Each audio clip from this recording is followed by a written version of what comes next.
Une dame qui, dans son adolescence, avait vécu une histoire pendant un temps, une histoire de lesbianisme.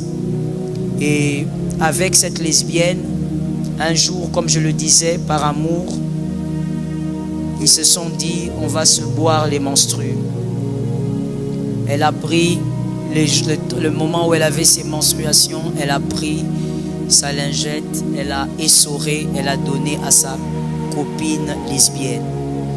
Et quand l'autre aussi a eu ses menstrues, elle a fait la même chose et ils ont bu. Et bon, voilà, c'est passé, et voilà, on continue, ça montre qu'on est très amoureuses l'un de l'autre.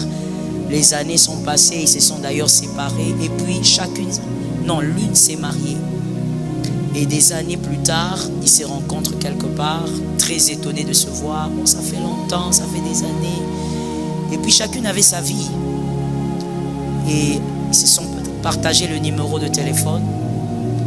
Et un jour, celle qui n'était pas mariée lui écrit. Il dit, bon, je suis au restaurant, tu peux passer me voir. Si tu finis le travail, moi aussi à la pause, je vais passer au restaurant prendre quelque chose.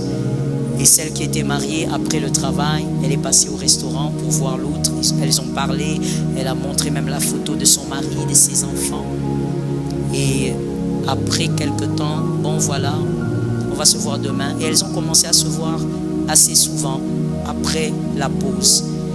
Et malheureusement, là où le sang est passé, le sang appelle le sang. Le sang est un langage. Le sang est un pouvoir. Le sang, c'est pas comme l'eau. Le sang a un pouvoir par lui-même. Ainsi, un jour donc, ils se sont rencontrés et l'inévitable est arrivé. Ils sont allés à l'hôtel et ils ont encore couché ensemble. La femme mariée et celle qui était célibataire.